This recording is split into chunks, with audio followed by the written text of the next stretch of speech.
જય માતાજી।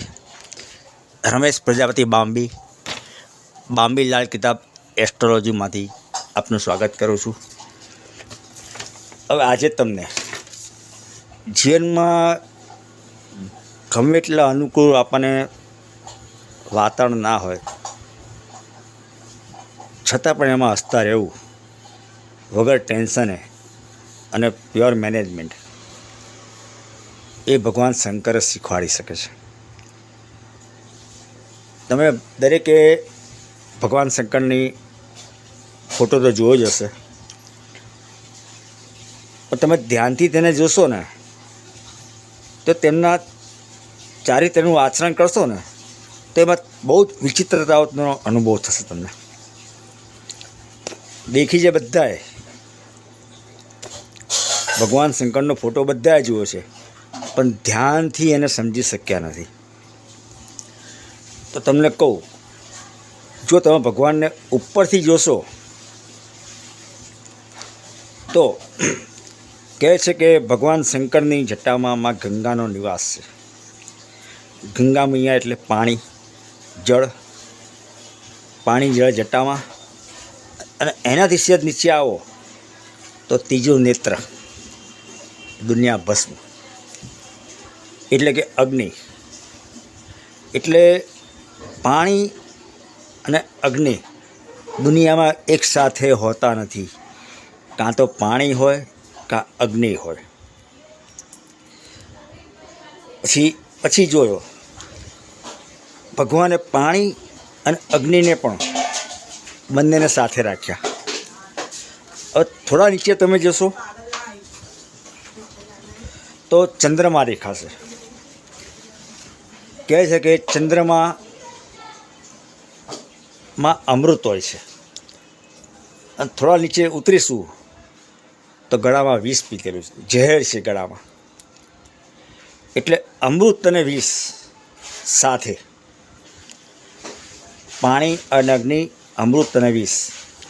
હજી ધ્યાનથી જોશો તો ગળામાં સાપ,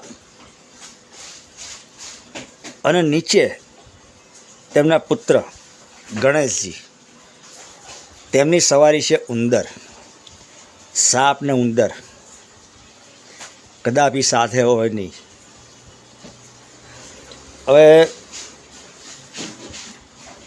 બે જોડે હોય નહીં કે સાપ ઉંદરને મારી કાઢે, અને ઉંદર ગભરાય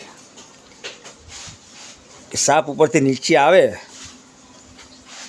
તો એનો બીજો પુત્ર છે કાર્તિકેય, તેનું વાહન છે મોર,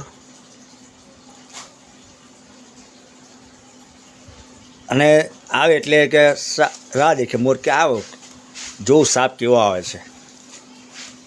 એટલે સાપ ને મોર, મોર ને ઉંદર, અગ્નિ અને પાણી, અમૃત અને ઝેર। હવે મજાની વાત તો એ છે કે ભગવાન શંકરનું વાહન બેલ અને મા ભવાનીનું વાહન શેર। બેલ અને શેર એક સાથે કોઈ દિવસ ના હોય। અને કમાલની વાત તો એ છે કે ભગવાન શરીરે લગાવે છે ભસ્મ, અને તેની સાથે રહે છે ભૂત। એટલે અગ્નિ, પાણી, અમૃત, વિષ, સાપ, ઉંદર, મોર, બેલ, શેર, ભભૂત અને ભૂત એટલે ભસ્મ, દરેક એકબીજાને કાપવાવાળી વસ્તુઓ એ સાથે લઈને માણસ ચાલે છે ભગવાન શંકર। છતાં પણ કદીક શંકર ભગવાન તમે ટેન્શનમાં જોયા છે? મસ્ત રહે છે એ તો,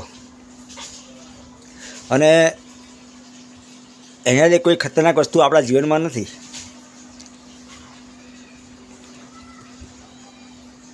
અને આપણે પણ ટેન્શન કરીએ, પણ ભગવાન શંકરે આ ઉદ્દેશ આપ્યો છે। આટલી બધી વસ્તુઓ, વિરોધાભાસી વસ્તુઓ લઈને જોડે મેનેજમેન્ટ કરે છે, સાથે લઈને ચાલે છે। જીવનમાં ટેન્શન હોતું નથી, સદાય હસતા રહેશે। માટે ટેન્શન નહીં કરવું। જ્યારે ટેન્શન હોય ત્યારે ભગવાન શંકરને યાદ કરી લેવા। મારી વાત ગમી હોય તો શેર કરજો, લાઈક કરજો, કોમેન્ટ લખજો. જય મહાદેવ.